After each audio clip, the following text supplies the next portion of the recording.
The city slept, a sprawling beast of concrete and glass, oblivious to the silent ballet unfolding in its steel heart.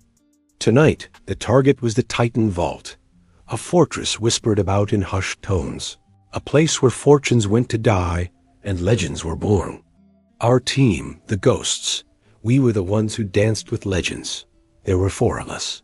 Leo, the ghost in the machine, our hacker. His fingers were extensions of the digital world, capable of bending code to his will. Maya, the cat, our acrobat and infiltration specialist. Gravity was merely a suggestion to her. Old Man Hemlock, the locksmith, a man whose touch could coax secrets from any mechanism made by human hands. And me, they call me Echo. I'm the strategist, the eyes and ears, the one who sees the whole board.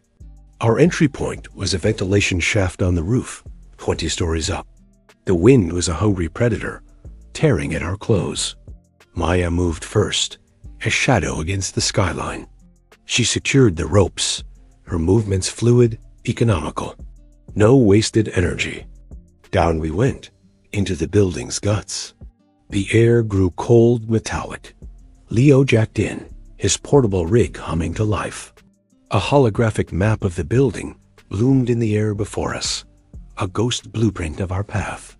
"Okay, Echo," he whispered, his voice a low thrum in my earpiece. "First layer of security is down. Motion sensors are on a 5-second loop.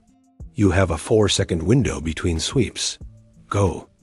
We moved like water, flowing through corridors that should have been death traps. The silence was absolute, broken only by the soft padding of our feet and the frantic beat of my own heart. We reached the pre-vault antechamber.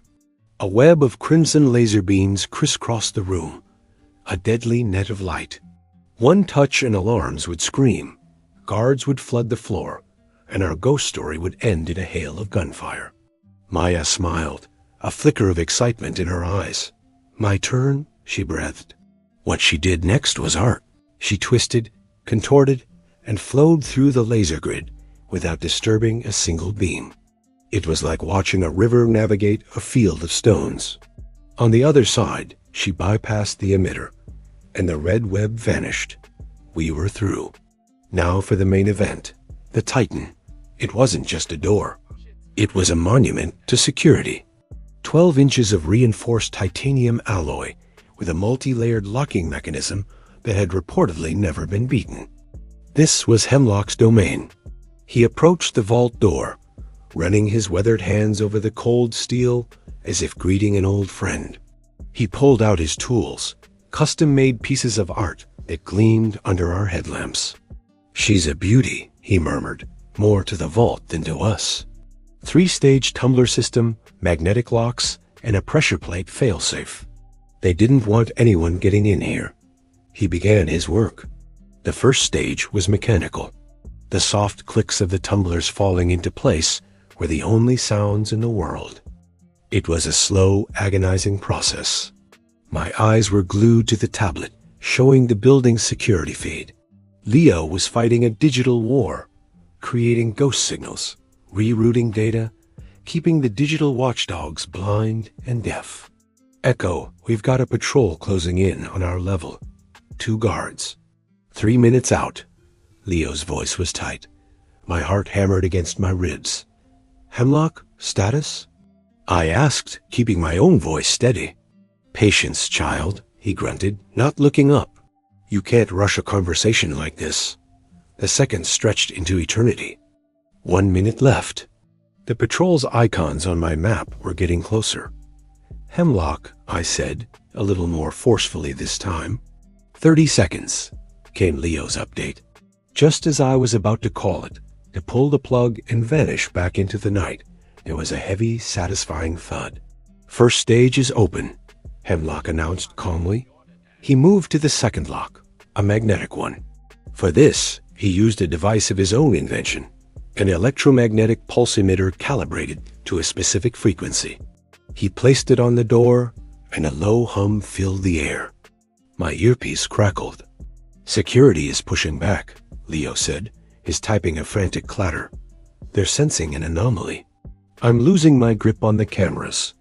The patrol was at the end of the corridor. "They're here," I said. We froze. The sound of their footsteps echoed, growing louder.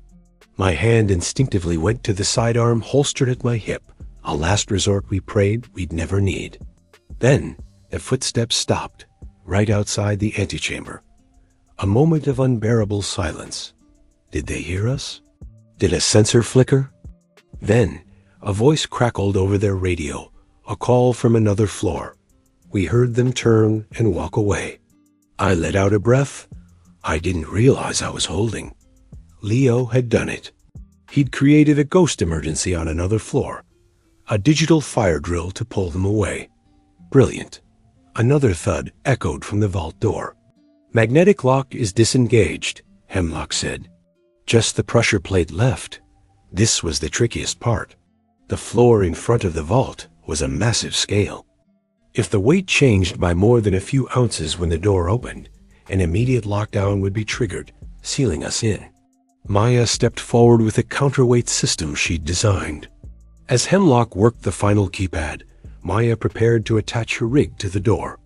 "The moment it opens, the weight shifts," she explained. "This will apply an equal and opposite force, tricking the plate." Hemlock's fingers danced over the keypad. He entered the final sequence. There was a low hiss of hydraulics. The massive door began to swing inwards, slow and majestic. Maya moved with it, her counterweight system groaning under the strain, but holding. The air that flowed out of the vault was old, sterile, and smelled faintly of ozone and wealth. Inside, rows upon rows of safety deposit boxes gleamed. But our target was in the center of the room, a single black pedestal. On it sat the Eye of the Serpent, a diamond the size of a fist, rumored to be cursed and definitely priceless. Our job wasn't to steal it for ourselves.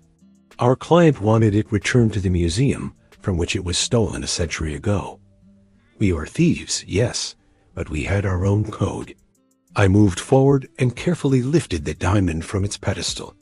It was cold, heavy, and it seemed to drink the light from our headlamps. As my fingers closed around it, a silent alarm I hadn't anticipated went off. Not a loud one, but a signal straight to a private security firm. "Leo, we've got a new signal, outbound." I yelled. "I see it. It's encrypted, deep level. They know we're here. We have 90 seconds before a tactical team is at our door." The plan went out the window. Forget the quiet exit. "Maya, get the roof ready. Hemlock, pack it up. Leo, find us a way out now." I barked. The calm was shattered. We were a whirlwind of motion. We raced back through the antechamber, the way we came. "Leo, I need a path. Stairwell B is your best bet. I'm disabling the locks as you go, but I can't keep them open for long." We hit the stairwell, taking the steps 3 at a time. The building was waking up. We could hear distant alarms now, the sound of shouting. We burst onto the roof just as the first helicopter searchlight swept across the skyline. Maya was already there, rigging a zipline to the adjacent building. "It's now or never," she shouted over the wind. Hemlock went first, and Leo, his laptop bag clutched to his chest. The helicopter was getting closer. I hooked myself onto the line. Just as I pushed off, the rooftop door burst open and armed guards spilled out. The first shots rang out, pinging off the metal structure behind me. I flew across the abyss between the buildings, the wind screaming in my ears, the city lights a dizzying blur below. I landed hard on the other roof, rolling to absorb the impact. Maya was already cutting the line. We didn't look back. We melted into the rooftop shadows, then down a fire escape, and into the labyrinth of the city's alleyways. By the time the sun began to paint the eastern sky, we were gone. No trace left behind, just an empty vault and a legend that was now a little more real. We were the ghosts, and tonight we had danced with the Titan and lived to tell the tale. Another job done. Now we disappear, until the next time.